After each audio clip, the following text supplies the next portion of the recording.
Hey, let's start the show.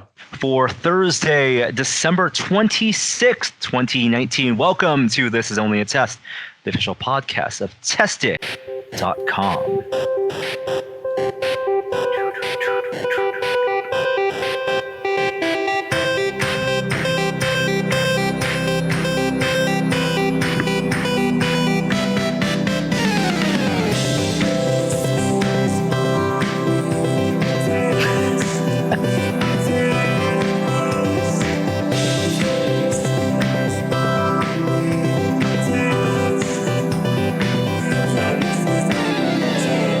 Yeah, this is only a test. Welcome to what we promise to be the final episode of our podcast this year, of this decade, if you want to count decades this way. I'm Norm, and along with me via the magic of the internet and Skype, it is Jeremy Williams. Hi, Norman. I don't know where you are relative to me in the heads right now. Skype is compiling the video.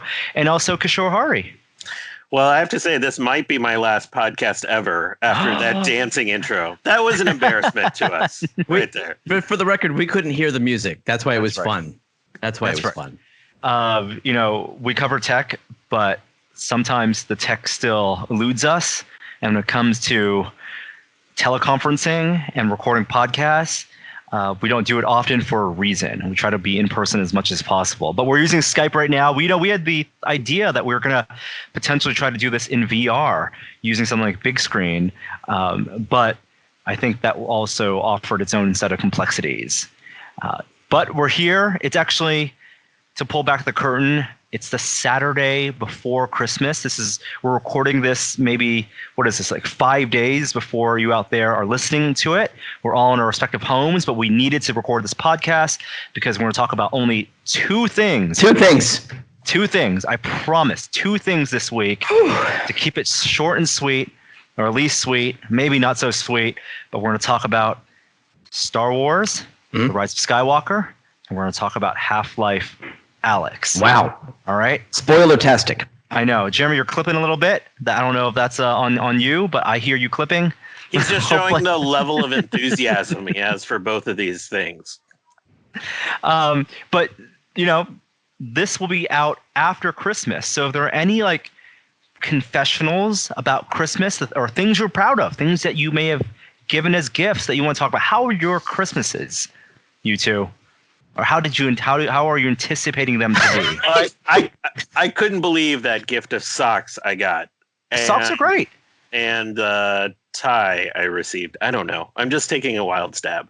No, the best part of Christmas is watching everyone open presents and light up, and then having the day to spend with your family until it descends into talking about all of the things that grate on each other. But you at least have that window of time in the morning where everything is just working out so well. I totally agree. Oh God, I'm still clipping. Let's see. How's this? Is that better? How's that? That's okay. Yeah. I'm adjusting down. Is that good? That's good. I think that's okay. I totally agree with Kishore. My family is already upset with me for putting so many presents under the tree. Wow. Yeah, my 9-year-old daughter is, she's getting a little self-conscious because she only got me two things. It's not a competition. I told her it's not a competition. She doesn't give me anything. I love getting stuff for people. It's an excuse to buy things. Yeah. And that you don't have to keep track of, that they can let clutter, but also It's like you're testing how well you know your loved ones. Whether they're gonna you want to surprise them. Right. Any spoilers at this point? Everybody makes lists. I don't read the lists. Wow. No, gotta use your imagination. What's the best thing you got for someone that you think they'll be surprised by? They can all hear me right now, Norman. Oh, so no. We're not going to spoil that at all then. One of my nephews asked for $1 million, so we got him as many gag $1 million gifts as you could imagine. $1 million chocolate bar, $1 million socks. He's going to really not understand the joke, but all of us are going to have fun with that. Nice. All right, we got to get into it. Okay. All right. Well, then let me play a quick segment because we're going to start off with this.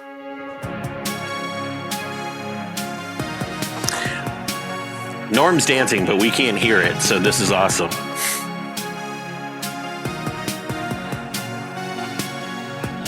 Culture. Pop culture. Oh, pop culture. All right. Pop culture. Okay. That's what we're doing. Okay. Kishore, you just watched Rise of Skywalker this morning. Jeremy, hours ago, literally, as we're recording this. Jeremy, you saw it yesterday. Right. We all we're gonna talk spoilers. Are we doing a spoiler-free discussion? Spoilers. All right, yeah. That's not even a question. This is a full-on spoiler cast. That's right. I gotta say, for any of you who listened to the podcast last week, honest to goodness, none of us had watched the movie at that point. So none of us were being cheeky in terms of the predictions. But Kishore, God damn it, I wish you didn't say anything. How did you know? How did you know? You knew. Well, wait a minute. In my defense, like the redemption of Ben Solo, that's like a reasonable guess, like based on the storyline. I don't know. I was hoping that wasn't going to happen. I am not talking about that. No, I'm talking about not Ben Solo. Right. You should have seen. I physically threw something in the theater when it happened. I was so upset at myself, at the podcast, at even thinking these thoughts. I was very disappointed in what I saw. So you didn't know.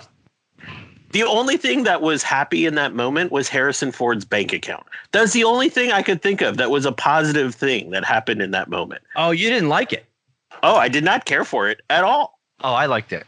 I enjoyed that. I enjoyed that as a bookend to their last encounter in Force Awakens. But like the moment it happened, it wasn't the surprise wasn't spoiled for me because you hear the voice first, right? He goes, "Hey, kid." Yeah. And I'm like, "Oh, what is that? Is that Luke?" Right? And then once it shows him, like, one, I felt surprised and like, "Oh, they're going with this," which is kind of like what they did, if you remember, in Batman v Superman when Clark Kent's walking the Earth and he goes like the Himalayas and Kevin Costner comes back and it's not really Kevin Costner, it's not really his father, it's like how he remembers his father is what he sees inside of him. It's the exact same idea. And I'm glad they did that and they didn't try to make it like a Force Ghost type of thing. It's like clearly he's not real. It's internalized all his angst, right? But God damn it, Kishore, I was like, I wish you didn't make that prediction because I'm sorry. It could have been that much more of a surprise. I thought you knew. Like when I saw that on screen, I thought, okay, Kishore knows somebody. He dropped a hint, and that was an Easter egg for everybody in the last podcast. And nope. When we saw each other the following day, before the podcast had gone up, and I had seen the film, and we were talking about it spoiler free, I was just like biting my tongue. Just like I wanted to say something, but I couldn't. And then even worse, right? We had all watched the episode 7 of The Mandalorian. Yeah. And one of the things we said was like, oh, we guessed like, oh, would The Mandalorian do anything to do a crossover? Would there be any kind of world building like shared ideas? And I think you said on Slack, you're like, force healing life powers. What crazy bullshit is that? And I was biting my tongue again because that's exactly what they did. That was the crossover. We were told there would be a Mandalorian crossover of some kind. I thought it would be a little more intricate or tied into the plot, maybe even a Baby Yoda reference somewhere. But yeah, it was another. It was the new Force power. What do you guys think of that new Force power? Well, I mean, Mandalorian Chapter 7 was good. So I guess the takeaways are Kishore, you didn't like it. I think that's Jeremy, my review of this movie. Wow. Okay, Kishore definitely didn't like it. Jeremy? You're talking about the Force power? No, the Force power and then the movie as a whole. Oh, the movie as a whole, I got to tell you, I feel like I've attained enlightenment. Like I went into this film with a whole new perspective on Star Wars that I haven't had since, probably I was a kid and I was seeing it and I didn't know what to expect. And that's it. I don't care. Like I went into this movie and the last 2 movies left me so unfulfilled that I just went in expecting anything. And I saw the Rotten Tomatoes review and it did nothing but help because I went in there ready to be disappointed. And I was okay. I expected all the cheesy things that happened, that like the flying, stormtroopers and stumbling upon the knife and like these crazy coincidences and the cute droids saying goofy things. I could let all that go. It didn't bother me, and all the things that did hit the mark like actually worked for me. So this was the first one I've enjoyed in the new era. I would say I loved it. I can't wait to see it again. Wow. That's wow. So I guess take away all your expectations is the only way you can enjoy this film. For you, with your hate. Let the old things die. That's right. Kill all the old things. I think it was helpful watching the two films, The Force Awakens and The Last Jedi, this week too, because it really seemed to expect you to have seen those films and remembered them. But don't you feel like, since this erased so much of The Last Jedi's whole points, I mean, they literally stitched together his helmet like right away, and it's basically a middle finger to that film. It almost felt like when I was thinking about watching Last Jedi before watching this, I'm like, what's the point? I feel like they're going to erase it anyways. And guess what? They did. Mm-hmm, mm-hmm. They never explained how Rey reassembled Luke's lightsaber that was destroyed at the end of Last Jedi, and then she just has it working fully. I'm telling you, you guys got to let go of that stuff. Just let it go. Just don't worry about asking questions. You're probably not going to get them fulfilled. The thing I hated about Last Jedi most was the big warp maneuver in the end, where one capital ship destroyed all the Empire. Like, I'm thinking to myself, if that was a thing, people would be using that tactic all the time. And they reference it here. They retconned it, and I was like, perfectly, like, that's nice. Thank you for doing that. You didn't even have to do that for me, but you helped me out there. They called that a 1 in a million shot. And that's why they don't do it all the time. Yeah. I think it's tough because there's so many expectations going in this film, and all the speculation of the background, all the secrets to be revealed. I said this on the other podcast that I felt the burden of the reveals kind of overwhelmed and overshadowed any enjoyment I could have had with this film, and which is why I want to see it again, because the whole time I was just waiting for it to end. Like, it's waiting for all the revelations. And there were, some revelations, some expected things. Yep. And in the end, like, I kept on thinking back to how I felt at the end of Endgame. And throughout Endgame, I had like all these emotions. I was crying. I was exhilarated. It was cathartic in so many ways. And I don't think I could count more than like 3 or 4 moments in this movie where I felt anything. Oh, really?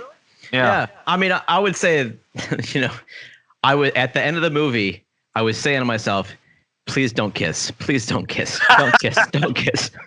And then I didn't think they were. I thought they were like, okay, good. They're not going to do it.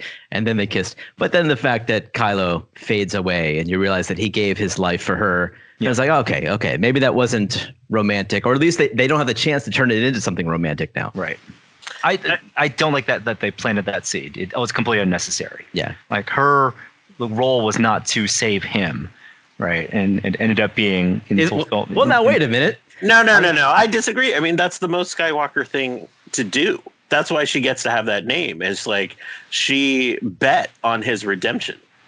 That's what Luke did. Yeah. It's also tough to talk about this film without like the things you hope would be in this film. And there are a lot of things I hope would be in this film.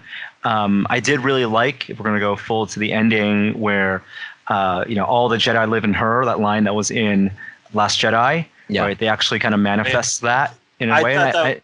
I was really surprised to hear all the voices. I wanted more. I wanted and this is kind of unrealistic to expect, but now thinking back over it, like, what if they had been bold enough to literally bring in the Force ghosts of all the Jedi that you as fans connected with through the Skywalker saga. Yeah. Right. Have Darth Vader literally come back and fight the Emperor as a Force ghost, with Sam Jackson and Yoda. Like, what, that would have been a Portals-like moment for me. Yeah. Like, that would have been I can't believe they did it. That's crazy. Like, really? If you're going to go fan service, go full fan service.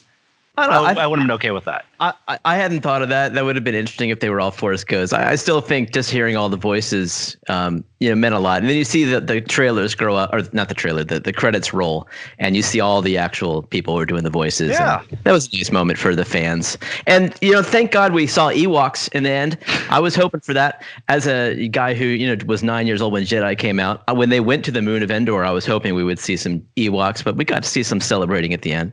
Yeah. There was a not lot exactly of Yub-Nub, but a lot of cameos. There was a lot of fan service in this movie for sure, but all appreciated. And to a certain extent, I felt like this movie was the first one to acknowledge that like the last two tried to do something different and didn't always hit the mark, and so they kind of backpedaled a little bit. That's why you had Palpatine like return. He was like better, more powerful and devious and evil than Snoke ever was, or even Kylo. He like, okay, if we can't fix it, then let's bring in the most badass guy in all of Star Wars. I actually think Palpatine was the worst part of this movie, and then the reveal of the lineage I thought was the most unsatisfying reveal maybe in Star Wars history. Can I ask you guys, what was the reaction in your theater when that happened? Which part? What the name? Like you are Rey Palpatine, yes. The lightning from her hands? Oh, I didn't get it with the lightning. I needed spoon fed, and I think my theater did too. So what happened when it was actually told to you? My theater wasn't terribly full, I'll be honest. So there was a little bit of a gasp, but like it was not much of a reaction. Yeah, I don't think audible gasp at all. Really? When I saw it. I think it was more again the burden of the reveal. Finally, there was almost a sigh of relief. Like, okay, now we know. Let's move past this. Let's see what it means. But it didn't come out of left field. I mean, again, it's impossible. I think it was an impossible task for J.J. Abrams and Chris Terrio to write a reveal. Yeah. And that's why Rian Johnson didn't do it, right? Because any type of reveal, if they had done something predictable in The Last Jedi, going with any of the speculative theories, daughter of Luke Skywalker, daughter of Obi-Wan, clone, all that stuff, none of that would have impact because we exist in an age where, the fans have kind of written all their headcanon way before the movie comes out. Somebody must have come up with this theory somewhere on Reddit. Oh yeah, that was one of the more popular ones. Oh, it was? After The Force Awakens, 100%. Yeah. I had no idea. It just went back to being, okay, I guess they're going with the kind of expected thing. My theater laughed. Wow. It was pretty packed, and I would say a good quarter of the theater laughed at that moment. It was derisively, like, oh. Yeah. Just like, oh, come on, man. Like that doesn't make any sense. But it was the only other time I've seen that in a Star Wars film is when Yoda, his first lightsaber battle and whatever. Oh, he's jumping around everywhere. Attack of the Clones, yeah. And I remember seeing that. That wasn't laughter. That was people cheering. Oh, when really? I saw that in theaters. Yeah, I saw cool. it at the Cornet Theater opening night. Yeah. And people were like freaking out when that happened. When he opens the cloak and then the lightsaber goes in his hands. Yeah. Well, I mean, let's flip this a little bit. What are the things that you did like about this movie? I like the movie. What are you talking about? Yeah. I mean, but like all we've done is list out things that we've been critical of. Well, first of all, I like the new vehicles. I thought that the dirt speeders were pretty awesome, those dirt bikes. And I was, the fact that they flipped the stormtroopers off the back, I thought that was cool. That whole planet I thought was awesome. Burning Man. Yeah, exactly. But it had like an India thing going on too, with the smoke, the colorful smoke, and the beautiful costumes. I thought that was cool. I totally knew that was Lando. That was, I don't know. That didn't hit home for me, but I liked that whole scene. Again, finding the dagger by being sucked underground coincidentally, and stumbling upon her old spacecraft. That's just too sweet. But whatever. I liked all the Leia stuff. Yeah, so I was gonna say the dagger story like the idea of her parents being murdered and didn't abandon her, I actually thought that worked. Yeah. Like it made sense in the context of the other movies. I thought it was effective. Where it started to lose me is all of like the deciphering the code on the, Oh, I love that. Didn't you like the No, it started feeling National Treasure and not Star Wars. You didn't like C-3PO going Sith and then losing his memory? No, I thought that was I thought that was touching. I was a little thought I would be more cynical than I was. I still think Daisy Ridley is still the best thing in these movies. I think her performance, even like in these like really wildly different places, still carried a lot of great things. And her interaction with Kylo throughout most of the movie, I thought she really carried a lot of those interactions in a really positive way. I thought she's awesome. She's been awesome in all three films. I like that they did a good job of planting the seeds of the not forced space-time, but like forced teleport. Yeah. That was cool. Is that what we're calling it now? Force time? Because you learn that that's possible, and then it's how they win the battle in the end. So that worked for me. I loved Babu. Okay, so that's I want to talk about that for a second. Yeah. Because you're right. Like the way they telegraphed it earlier with the necklace being transferred over, right. That I think helped the big reveal of the lightsaber being a big moment land a little better, in a way that Luke's Force Ghost maneuver, his force projection across the galaxy, was not as well received. Even though I love that in The Last Jedi, he kind of put a Jedi mind trick over, an entire planet, entire army. Yeah. And I did like that it was a kind of extension of the connection they had built between Kylo and Rey in The Last Jedi, right? That they have this personal shared space where not only they can see each other and they can communicate, but they were able to impact each other in The Last Jedi. So this felt like a natural progression of that. Yeah, in The Last Jedi, I guess Snoke was enabling that, but then in this movie they figured out how to do it themselves. Mm-hmm. Yeah. I never liked works in mysterious ways. I never liked Snoke. I was happy to see him go. There wasn't enough to him to like him. But we learn more about that, like in that he makes more sense now. Again, retconning. Yeah. I feel like they did a good job with that, him being a clone, I guess. What about you, Norm? What did you like?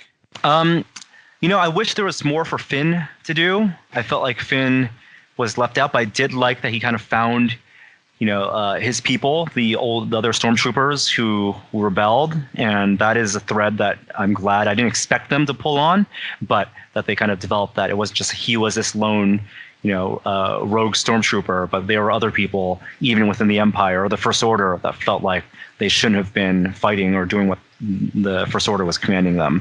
I agree with all the Leia stuff. I thought it was really elegantly handled. We had read rumors that if Carrie Fisher was able to be a part of this, they would have made her the centerpiece from the old trilogy and given her a lot more backstory. And I felt like I'm glad they didn't remove that. The flashback scene where you see her being trained as a Jedi, and then the explanation for why she stopped that training. I felt like that was really nicely handled. I felt like that was one of those moments where like they just can't help themselves because they promised us we wouldn't get CG Leia. Yes. They promised us that, like they swore on the Bible that we wouldn't see that, and then sure enough, there it is. She and Luke, but they did such a good job with it. I wasn't bothered by it. Yeah, and they did such a good job.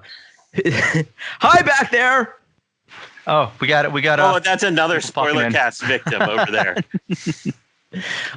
And I thought that just from a technical standpoint, the way that they used her old takes and footage and managed to create dialogue where those lines worked, and tried to create shots where her eye line would match up with who she was talking to, that was expertly done. Did you feel like you're kind of like bracing for the end of those minutes? Because they had telegraphed ahead of time, like we have 16 minutes of unused footage. And so you as like, you're trying to like deconstruct working backwards. Okay, they had this line of dialogue and this kind of extended shot. So every time you had a scene with her, you're like, how do they reverse engineer the script to make this work? Did you get that feeling? Yeah, totally. And I was surprised it went as long as it did. Mm-hmm. Mm-hmm. Yeah, that part of it took me out a little bit. So I'm hoping that the second viewing, I won't be thinking more about that and just letting the scenes play out. Right. Did it make a difference how you saw it? Like, is this something that really needs Dolby or IMAX or anything like that, because I thought the film looked good, but I didn't feel like there was such like this immense soundscape that Dolby that I saw it in XD and I thought that was plenty fine. I think sound for sure. I think it helps, especially with a good surround sound. With that last scene with all the voices, that was really nicely you're right. designed. And then space battles, the sound stuff. I haven't seen it in IMAX or Dolby yet, but I'm going to see it next in Dolby, and looking forward to it. I mean, I'll just tell you my favorite part of Star Wars this week. Mandalorian Chapter 7 is so good. That's still the best thing. The best Star Wars thing that I saw. I'm pretty upset at this movie. This was wildly disappointing. Oh wow! At the end of the day. And so you liked The Last Jedi? I liked. So I didn't care for anything at the casino. So I was pretty ambivalent about it. Yeah. But I liked the Rey storyline especially. And how'd you feel about Force Awakens? Force Awakens, I felt like I was being spoon-fed fan service, but coming off the prequels and everything, I was okay with that as like a sort of a reboot trigger. Yeah. But I thought they were at least going to build upon some things they did in The Last Jedi, and they instead hit the reset button. And I think at the end of the day, like that shows just how inconsistent these three movies are together. Because you can't just evaluate this one movie by itself. You have to evaluate it as the payoff to the trilogy. The Last Jedi is 1 2.5 hour long just demolition of the rebellion. Like every scene in that movie is about the rebellion being decimated, ship after ship, capital ship after capital ship, until they are left with enough people that can fit on the Millennium Falcon, right? The entire rebellion. And I felt like that must mean something, but they weren't sensitive to that. I felt like people died throughout that film and nobody cared unless they were primary cast members. And whereas this film, I felt like did a better job of like caring about life, and until the end, when Palpatine like tried to destroy everybody, but then it turned out he just turned off their engines for a little bit. This brings up one thing, like so in Last Jedi, like there like that path of destruction that First Order takes, and Hux like kind of being like a hunter. What did you think about him in this movie? I mean, it's not a character I like, and that big twist I think was very clumsily delivered. But I'm really glad then that it was just kind of they just ended that storyline right there. and just kind of If you go back and look at his character, doesn't he do some horrific things? I mean, yes, yeah. I mean, and the motivations are, I think, all logical, right? He's not redeemed in any way. He's still a snake. Yeah. It's just that he's a bitter, toxic person that now just wants Kylo Ren to fail. But of course, he can't even get that right. Right. Yeah. No, I didn't care about that. That was completely unnecessary and unbelievable. There was a lot of that. I mean, but thankfully, I didn't care. Did you like the way it ended? The last scene, the epilogue scene? I thought that was a nice touch to be on Tatooine. You mean on Tatooine? Yes, on Tatooine. Yeah. It tied into the beginning of The Force Awakens with her sledding down the hill, and the beginning of the entire series. And do you think she earned that last line? Oh, I was, it was a little weird. I don't necessarily buy that. I think she earned it with the redemption of Ben and how it played, because that's how Luke played, and Leia had very similar mentality. I actually liked the lightsaber burial more than anything else, because it was sort of like the symbolic, like this story is over. Their story is over. I liked seeing that her lightsaber color was yellow, which is a little bit different than anyone else's. Well, it's in the Star Wars canon, the yellow lightsaber means that you are not neither good or evil. Is that true? Like there's a actual. It is a canonical thing. Was it yellow? It looked white in mine screening. I'm going with yellow. Okay, I'm going to go with yellow too, but okay. The yellow lightsaber, according to the internet, means that a Jedi sentinel, a Jedi who has honed his or her skills in a balance of combat and scholarly pursuits. Huh. Okay. Yeah, I don't subscribe to anything that's not said in the movies. So, but I take your word for that. Okay. Babu Frick? Babu Frick? Yeah. Thumbs up. Yeah. Tiny puppet guy. My son's favorite character. Yeah, he was great. Adorable. I loved all the new characters. Yeah. Yeah. And Poe, I'd read somewhere that Poe wished that his character was more gender fluid, or at least, his preferences. And he was not happy that he had this previous love interest. Right. But I thought that worked. He's so good at, doing body language, and that worked very well between them. Yeah, sorry, go ahead. No, you go ahead. He was more relegated to a lot of the comic relief. I mean, and there was a lot of that in Last Jedi as well. I thought it was handled a little better here, but I didn't need it. I like the character. I like Zori. The armor looked great. The helmet looked fantastic. Is she played by a famous actress? Carrie Russell. Who is that? She's in The Americans and was in the show Felicity. Okay. A longtime friend of J.J. Abrams. And Mission Impossible 3. I wanted more Naomi Ackie too. I actually thought that character was great. I'll be honest, I did not see the lineage coming there, but I guess like in Star Wars, you should always suspect you're somebody's daughter. I mean, there's no big lineage though, right? She's not anyone's daughter. She's just. I mean, ex-stormtrooper. Yes, I mean, but like that's what I meant. Like the tie-in to the Finn stuff, like that. There's always somebody that anyone that shows up has a tie to somebody else. They're not just random characters. Well, I was hoping that part of her character and Finn's character would pay off a little more, right? The fact that they showed that there was good on these stormtroopers never really paid off. Like that never was a thing that helped turn the tide, and then when you're talking about these big formulaic beats that happen on these movies, right? When you have that, Poe saying, no one's going to come. It turned out no one listened. There is no one left. Like, that's not the case. That's setting up the exact moment where the Falcon's going to come in with 1,000 ships. Yeah. Especially in the same year as Endgame. Exactly. And Endgame did it in a way so well done where, like, you knew intellectually that those characters had to come back, but they still put you in a moment where it was a nice surprise. And the way they brought it back with the music, with the dialogue, when Falcon comes out and says, on your left, the slow pace of that, they let that moment breathe. Here, that moment never got to breathe. And it was just like, okay, checkbox. Now the tide is turned again. Like, and so there was no surprise there, I felt. It's funny. I mean, there's no shock to listeners that I was a huge fan of Endgame and Infinity War. I can't believe these two movies were made by the same studio. That Endgame and this movie are made by the same studio.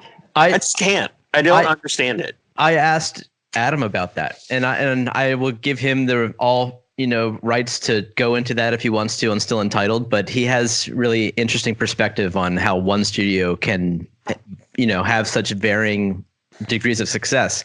And but he did suggest that it takes a good 5 years for this type of relationship to mature, especially when they're owning a new property and they didn't necessarily start it. And going forward, he's a lot more optimistic. And seeing Mandalorian, I am too. I mean, there's also a level of autonomy, right? Just because Disney owns both Walt Disney Animation Studios and Pixar doesn't mean that they have to share technology, process, people, execution. They're allowed to. I mean, that's why they are not only separate divisions, but kind of run as separate businesses. And then Bob Iger doesn't watch all the movies and give creative direction. He just kind of says we want to do this when we want to do that, and then let the leadership for those companies execute. Star Wars. That was a Star Wars. Mandalorian Chapter 7. Wow. It's the first cliffhanger in the entire series. And thank God it's not the end of the season, because that would be a long wait. It devastated me. Yeah. Can we spoil that too? Or why not? Let's not. No, why not? Let's not. All right. I'm gonna devastating. Yeah, it was. Let's leave it at that. The cliffhanger. Well, although it was like people are talking about Force healing as if it was first seen in the Rise of Skywalker, and it wasn't. It was in Mandalorian. Well, who saw it, right? By It's not like because- hours. Literal hours. It was, yeah. Yeah, depending if you saw it in the red carpet or not, it might actually have been first in Rise of Skywalker. Right. But in the world of Star Wars, of course, reminder, Mandalorian happens before Force Awakens. Yeah. So they're still divergent in terms of timelines. I think it's before even the First Order comes to power. And maybe that's something we'll see. Although, again, it technically is a prequel now, so I don't know if there will be a point to having like the rise of the First Order depicted in The Mandalorian.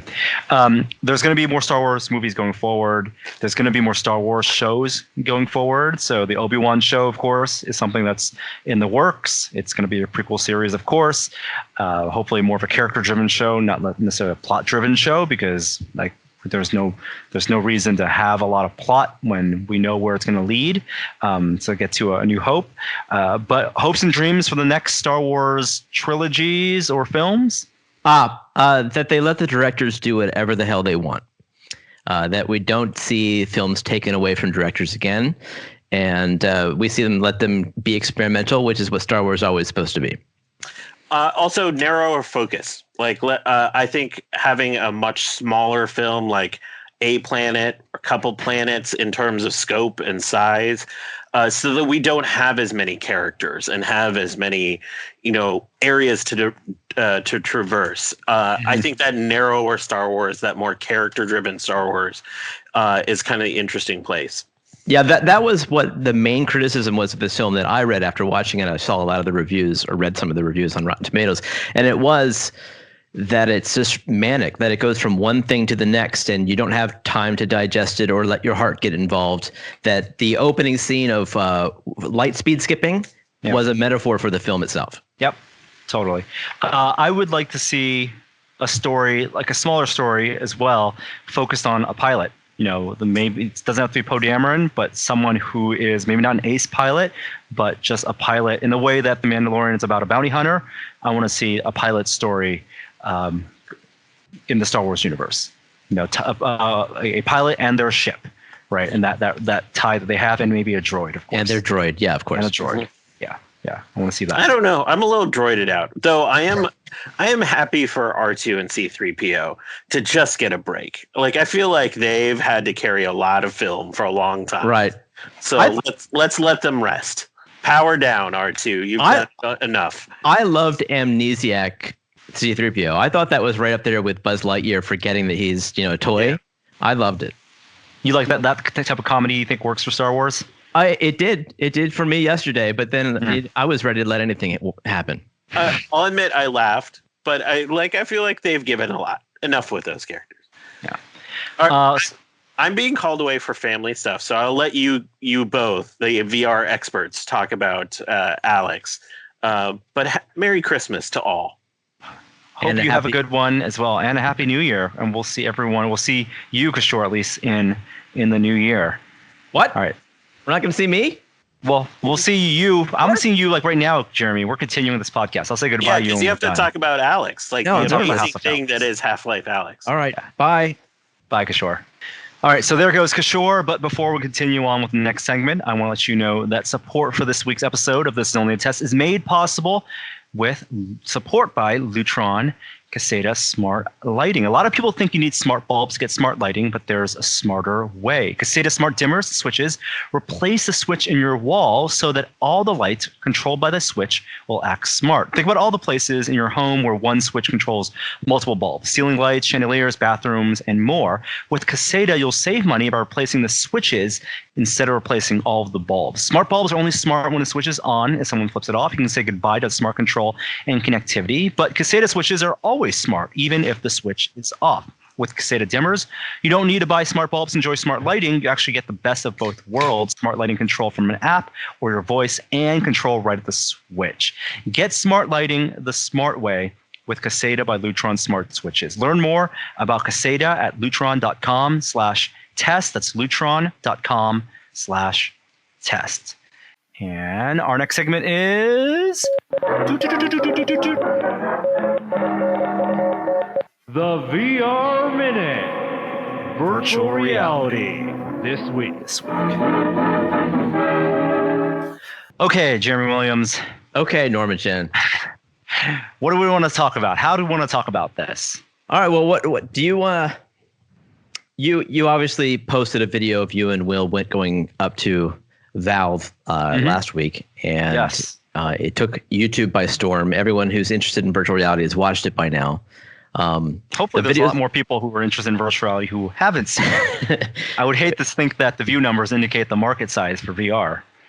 All right. So, but you've had a good, hundreds of thousands of views on this video. And it was a half hour long. There's more that happened that you haven't talked about yet. But more importantly, I wasn't able to go and I have questions. So let's lay out some kind of ground rules, right? Like, and then some background on this. There's of course a lot of stuff that they were open with us about that we can't talk about because they're related to, plot details or things they're just not ready to talk about yet. Yeah. And we were invited up there mostly to try stuff out on hardware. They looked at our past hardware coverage, our experience with VR, and wanted to give us a chance not only to, play the game and give some feedback, but also see what the game looked like on a variety of headsets, which we're really curious about because we know that not everyone has a Valve Index, and a lot of people are primarily curious about what it looks like on the Oculus Quest with Link, which is just out, news this last week. You can buy the Oculus Link cable now for $80. And a lot of people. I thought that was a really interesting thing for them to do, to invite you up there to test other hardware. Like, yes. You wouldn't. I can't imagine, like Microsoft inviting people out to try, some app that they made and see how it works on Windows Mixed Reality, but also see how it looks on the Oculus Rift and the Vive Index. I mean, why not? Because everybody usually wants to promote their own hardware. Sure. And you would expect Half-Life VR, HLVR, whatever, Half-Life Alyx to be the killer app for the Vive for the Valve Index. And I don't think that's like the intent isn't. It doesn't feel like that's the intent at all. Which is also when we first last year got a chance to preview Valve Index as a whole, right? The idea wasn't that they were going to make a headset to be the definitive, only VR headset that people should buy. The reason they chose the components they chose and chose the type of controllers they chose was to give an example, was to push what they thought were going to be important aspects of VR hardware forward, which obviously was a decision tree, right? They chose tethered desktop-based PC VR as opposed to something like the Quest and didn't go for a low price point. So they know how important, I think they know how important other devices are in the market, which is why Steam VR, the technology is kind of open. Like any hardware manufacturer can use the Lighthouse-based tracking and make hardware based on that. It's the reason that they work with HTC on the HTC Vive. And if one of those headsets succeeds, that's great for VR as a whole. They just wanted to develop a headset where they could prioritize what they internally thought or should be prioritized, or that other companies maybe weren't prioritizing. Right. And so I don't think to say that Half-Life Alyx is being designed as a killer app for the Valve Index is accurate at all. Like, one of our takeaways was that, surprise, Half-Life Alyx does not even use exclusively all the features of the Index, right? Like, Index has cameras, inside-out cameras in the front that nothing right now really uses. Even the controllers, like, it doesn't. Yes, there's the cap sense and you can see your fingers, but that's not an essential required part of the Half-Life experience. They're not designing that as the base spec. And in fact, they're designing the spec for anything that has motion controllers and at least has that trigger and some, the D-pad or directional movement on the top, because that's what a lot of the other headsets, even like the HTC Vive, has right now.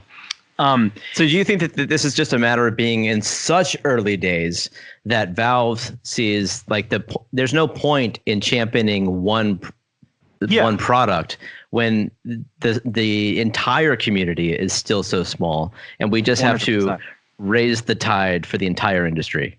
Yes, exactly. And we've talked about this on the podcast before, like, who are they designing this game for primarily?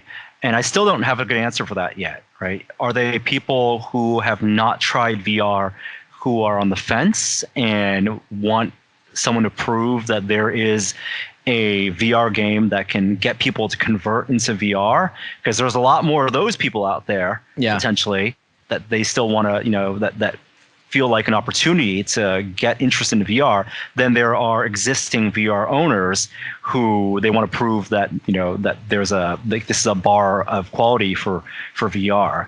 I don't think those things are necessarily mutually exclusive. It's just, I think that decision, that direction may influence some of the decisions that they're making, or that they have made, and that they still are making, right? One thing I think I can say is that they reached out to us basically very shortly after the first trailer was released. And so this trip was planned, well ahead of time. And the timing was such that we could only go last week, which timing was, it was going to be after the Game Awards. And so it was news to me, surprise to me, that they weren't showing anything at the Game Awards. And my understanding was that that's just because they were busy, and the capture that's required to show anything at the Game Awards is more than just pressing record on OBS when someone's in a headset. It is a whole process to get a trailer made. Yeah. And so it's unfortunate that people didn't get to see something at the Game Awards, and so, but for us, we're happy to be able to be the first one to show something.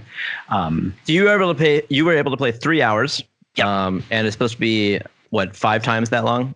I think 15 hours, what they've said. That's going to vary depending on how people get through it. I think what I can say is that Will and I both played, and I played that entire 3 hours in smooth locomotion.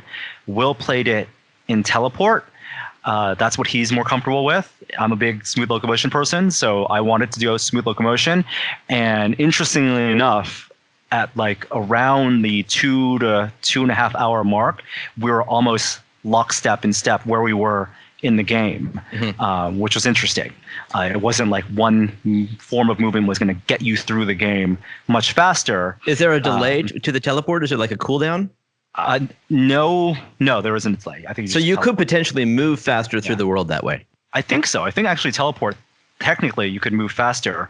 And I think the only reason, like Will played, I think at the end of that session he played 4 hours. I played 3 hours because there are challenging parts and there are puzzles, and not that Will's not a good gamer, but he took more time with some of that stuff. He's an older fellow. So he couldn't read the text on the microchip. Tell me about the like depth of quality. Like as you're walking through the world, it's Valve. I imagine that it's a extremely refined, finished experience. Yeah.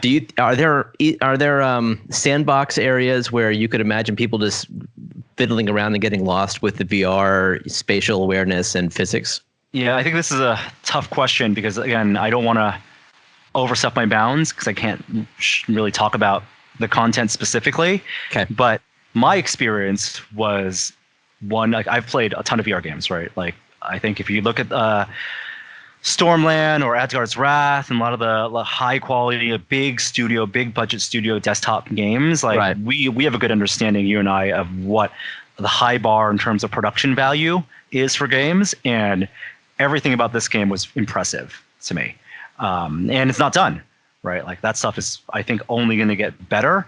And yes, I will say there were moments where I felt like I was telling them I could literally stay here and just, play with this thing for hours. And which is like, if you've played any Half-Life game, right, you could have used the gravity gun and had fun with that for hours. And I don't think that's going to be any different. Like this felt very much like a Half-Life game. I think I'm comfortable saying that. You've told me that the gravity gloves were one of the real highlights of the experience of playing. Can you talk about that mechanic?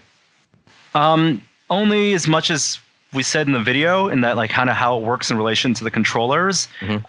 So you're pointing at an object, it highlights. You're then pulling the trigger or the grab. It's either or, depending on some controllers. Like for example, the Vive controller, which I had one.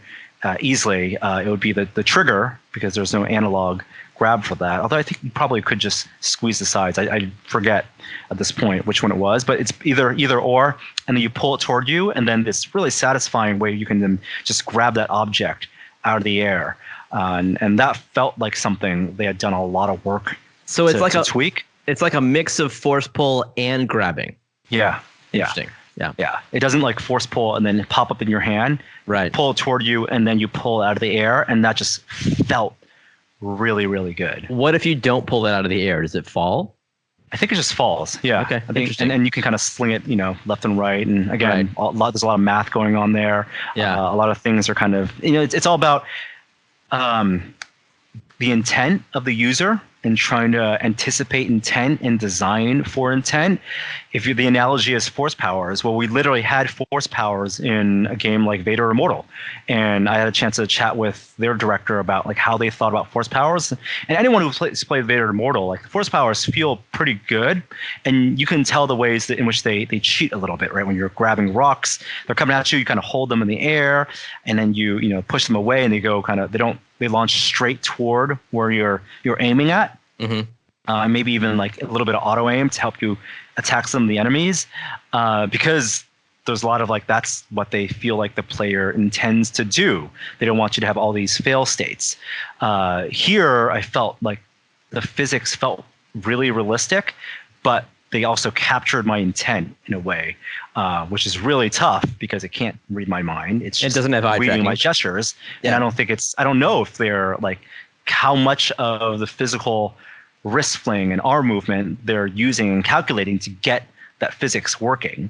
Like how much of that is actually being calculated in real time versus how much of that is being pre-done to make it feel good, right? Like it's the balance between simulation and the arcade aspect of it. Right. Yeah. Yeah. I want to know what mechanics VR doesn't have that the developers wish it did. And I know you probably didn't even go there, but like now that Valve, which is like, it's the Cambridge of game developers in many respects, like the best of the best are asked to work there. And these are exceptionally smart people who have now made their first full-fledged VR game, and they must have run into limitations. And I would love to know, what do they wish the next generation of hardware had to overcome that, or that would lend themselves to better interactions? Yeah, and I think that is something that I'm sure they've thought about. Like the one other big takeaway from a developmental standpoint, which doesn't give away anything, is that as kind of armchair critics and gamers, like we play a lot of VR and we make these assumptions about like, oh, wouldn't it be cool if they did this, or like why didn't they do that? Like it's became very clear chatting with them that they have actually thought through everything, and they have made decisions for one reason or another, and that stuff will all be revealed, and a lot of that's tied to story and gameplay and polish, and they want to make something that's really fun, and I think I'm comfortable saying that the experience I've had, I felt really good coming out of it. Do you feel like being able to do this with the Index has a impact either on immersion or gameplay in the game? What do you mean? Like fingers out? Yeah, being able to let go and not actually grip something. Oh, not let go, like not just the gesture. Because even if you have like Oculus controllers, you can like let go of the grip and your hands go out, right? Yeah. Like that is a gesture you can do. But you mean like actually physically letting go of something. That's one of the benefits of the Index controllers, is that they physically strap and hold onto your hand. Yeah, I would say, again, going back to the hardware comparisons, like throwing a grenade, right? Yeah. We showed in the video, there are segments, of course, where you have a grenade. I would have thought that holding a Oculus controller, which I can just grab like right here, right, holding this and then letting go, even though not physically letting go of the grenade like I could, or the controller like I could on the Index, wouldn't feel as good. That still felt great. It's something that anyone who's like kind of thrown a grenade in VR using this controller, it felt just as good. The example that people always go back to is like throwing a football, right? With the Valve Index controller, it's the wrong hand, but you can grip this and you can launch like that, right, sideways. That's an action I don't think I've tried with the grenade, if I can remember. But like I don't see games adopt. I haven't seen games really adopt that yet. Yeah, that the whole like going like that. There's a lot of like that and a lot of like pushing out that way. Even with Echo Arena, the advice that you get from the players is to throw it like a ball, not like a frisbee, because that's how the physics works best. Yeah, and I think Will's talked about this, like designing the intent of a throw. Yeah. The throws are so hard. And I don't know what VR needs to get that throw right. Is it skeletal modeling with machine learning? Vision? It needs machine a lot. learning, right? Yeah. It's a lot of trial and error. Maybe that's something that will be tuned over time for you. Everyone throws differently. Right. There's a general assumption for, when people release, how you fling, the pressure. That's something that index controllers do have, right? They have a pressure sensor in the grab parts. And I'm sure that information is really useful for the throw. But going to a controller that didn't have that, we still felt like throwing was super satisfying. Mm-hmm. Yeah. My dream, and this is completely off base, like this will never happen, but my dream is that Valve and Oculus make friends, and Valve offer Oculus Half-Life Alyx to put on their own store. And in why do you think exchange, that's important, though? And in exchange, Oculus gives them Asgard's Wrath and Stormlands, and promises, whatever, Medal of Honor or whatever. Yeah. Just for the same reason that we started this discussion with, which is that like this industry just needs as much access to great games as possible and compatibility across platforms. Right. The fact that the Oculus stuff is locked down and the Valve stuff isn't, I think is a real statement on Valve's part. Yeah, I mean, technically you can, if you have a Rift or a Quest, you can play this no problem with Steam VR.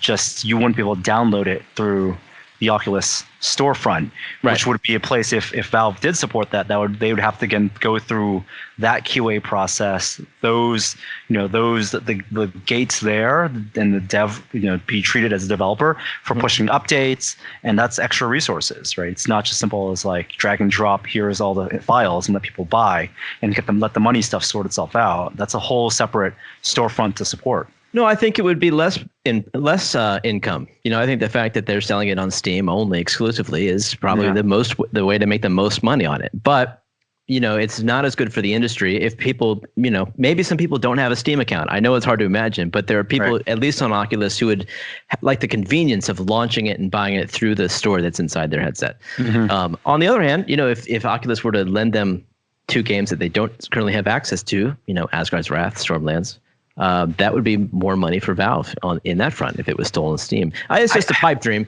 but I think it would be good for the industry, and that's the kind of thing that I would love to see. And I think money is not the big issue here, right? I think it's absolutely more about how many people end up being able to play these games and being convinced because of the quality of these games that VR is worthwhile to invest in, and both from a developer side and also from the consumer side, right? Like I think we've already seen the response for a lot of after the trailer came out. Like the 10 million people have watched the Alyx trailer just on the Valve release of it on YouTube, and a significant number of those people don't have VR headsets, and we have seen people commenting like, which one should I buy? Yeah, and I'm comfortable saying now that if you don't want to spend even $400 on an Oculus Quest with a USB cable, and you have a gaming PC, you could spend under $200 on a Windows Mixed Reality headset and play this game. And I did not have a problem playing this game with the Samsung Odyssey Plus. Right, it looked fine. The tracking was good. There was some things that you saw in the video I talked about in terms of the reloading and the trackers bumping into each other. But like, I don't think that's going to inhibit your enjoyment of being in this game, and then hopefully that gets you into VR.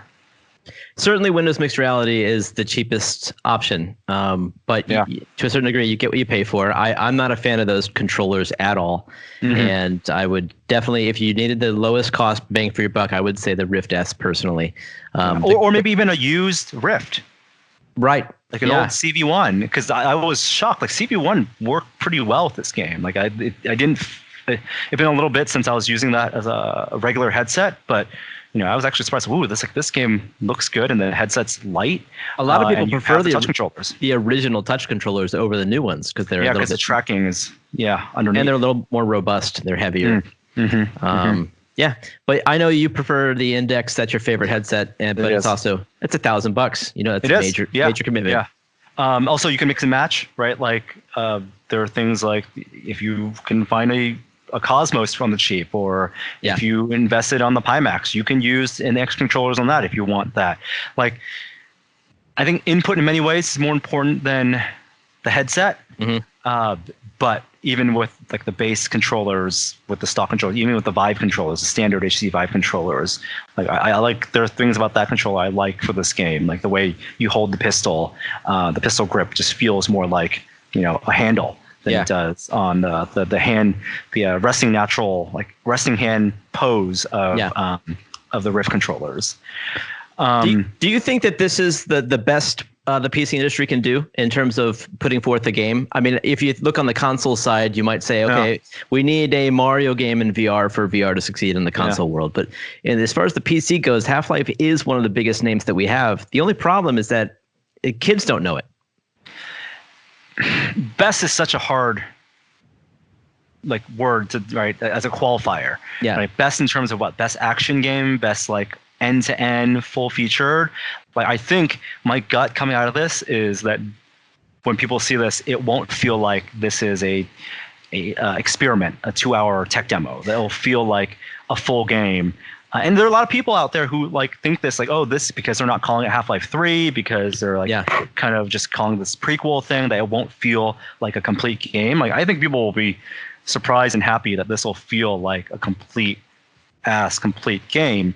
Whether it's the best for VR, like, I think it's going to live alongside things like, you know, the PSVR's The Astrobot, right? Like rescue missions, like that is a great thing, one of the best things for VR. One of the great VR games, And no, I have incredible thing for VR. I have no doubt about that. I'm just thinking purely in terms of IP, and I was wondering if there's any other PC-based IP that you could imagine that would it be as enticing or perhaps even more.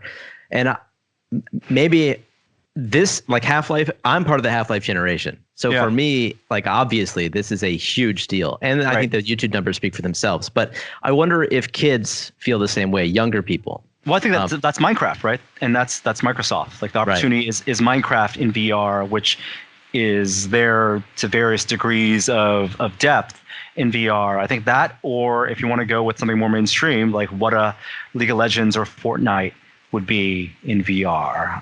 But we know they're not going to do an exclusive VR, right? So maybe it's StarCraft. Maybe it's a strategy game. I have no idea.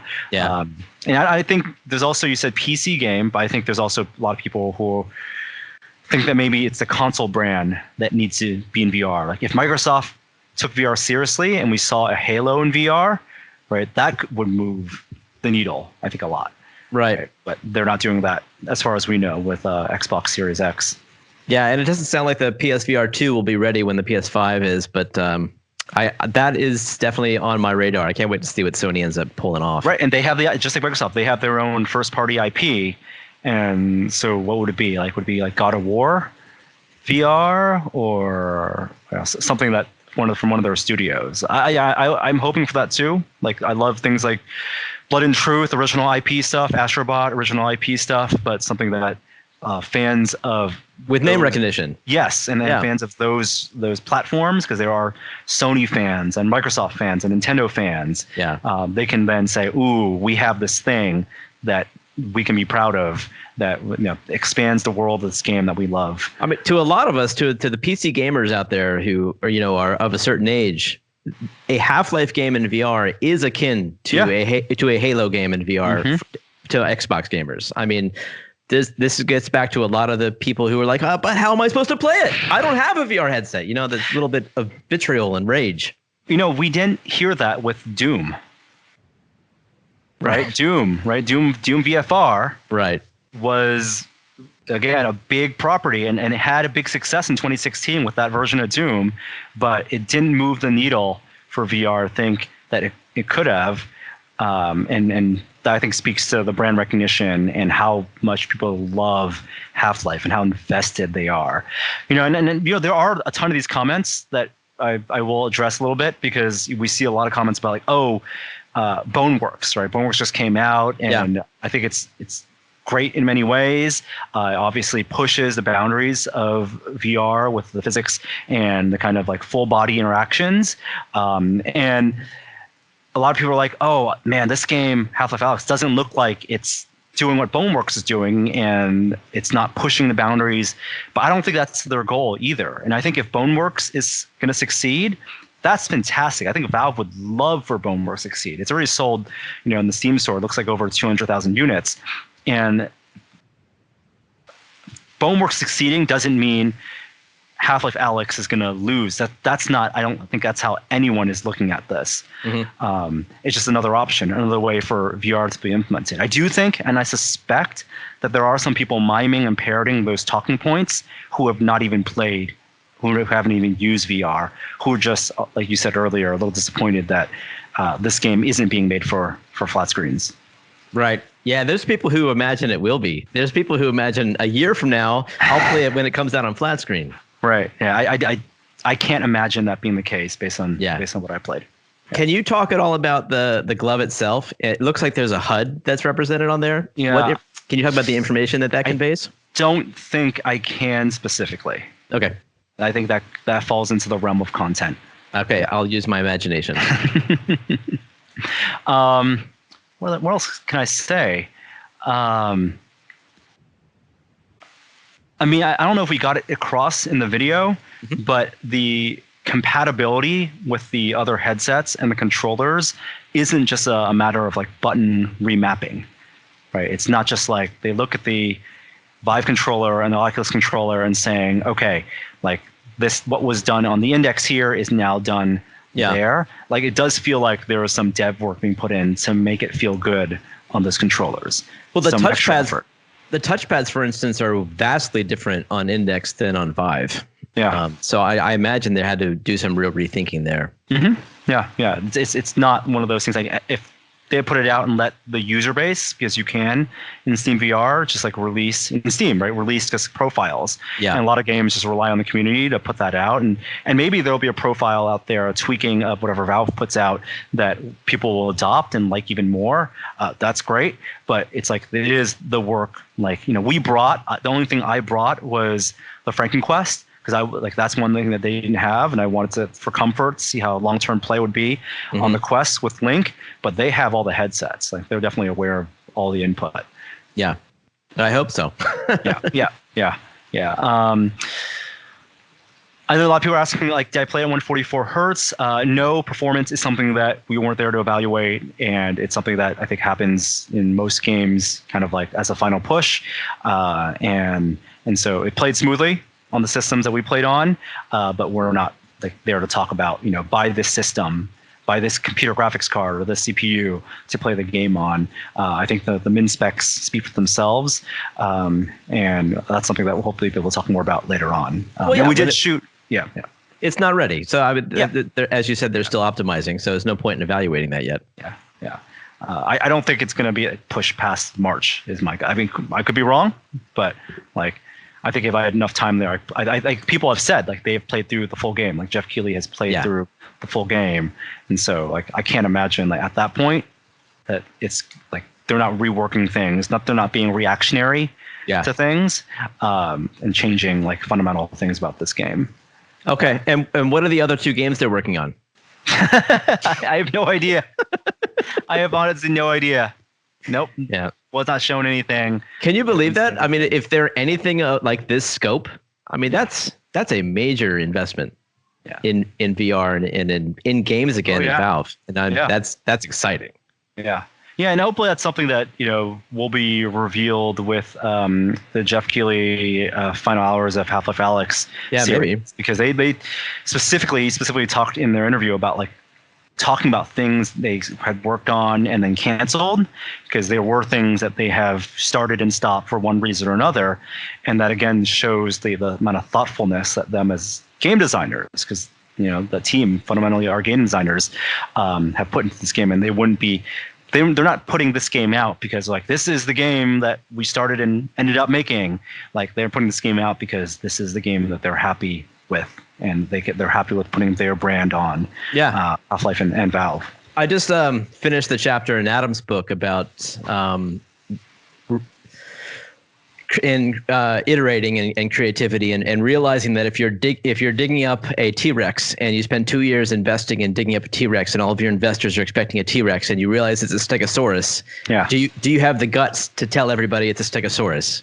Right. And I imagine that this project was full of that kind of thing, where you just have to discover what kind of game you're making. Well, thankfully, they don't have investors, right? Yeah, exactly. They have users, absolutely, and customers, and I think that the user base for VR, I'm could not be happier with what I got to see. Not just because I got to see it, but because I also have high expectations for this. And the other pieces we shot, like there are interview pieces that will come out hopefully early next year that will dive deeper into some of the stuff. But I think that all lends me to believe that as they ramp up to March, there will be a ramp up and the other people will get a chance to play and talk about it. And I can't wait to share notes with those folks too. Cool. Yeah, I can't wait to play it myself. I listened to the video that you produced because I actually didn't want to see anything. Yeah. I am carefully anticipating this game, and I look forward to playing it for the first time. I will have no problem when it comes out playing those 3 hours again. Yeah, there you go. Yeah, it's part of the job. So I think that's it for the podcast. We've done 30 minutes of The Rise of Skywalker, 30 minutes of Half-Life Alyx. Hopefully no big news breaks between now and the new year, next 5 days. But hope everyone out there listening, you had a wonderful Christmas or whatever you're celebrating. Happy holidays. Happy New Year. And I don't know if we'll actually get a chance to record an episode because next week is Boxing Day when the episode normally comes out. Or not Boxing Day, sorry, New Year's Day. New Year's Day? No, it's January 2nd. It'll be like right after New Year. But we'll definitely have episodes in the weeks following that for that. I hope everybody enjoys The Rise of Skywalker as much as I did and not as much as Kishore did. Yeah. A nice poster there, Jeremy. That's a pretty sweet Ready Player One poster. Oh, dude, yeah, that was You're doing a little bit of a poster flex. That was going to be in my favorite things, but then I felt like I'd just make everybody insanely jealous. Yeah, and plus I don't think you want to transport that to the office. No. Yeah. All right. Hopefully we're crossing fingers that everything worked in terms of recording, the video and the audio. And once again, Happy New Year. Thanks for listening. Thanks for enjoying our stuff. And we'll see you then. We have no outro. Proper lighting. And no outro. I got a spotlight. There it goes. Nice. Yeah. Nice. Nicely done. I don't think I can play an outro. Maybe I'm not going to make any promises. I got to get this episode processed. All right. See you later. Happy New Year, everybody. Hi there, I didn't see you. That's it.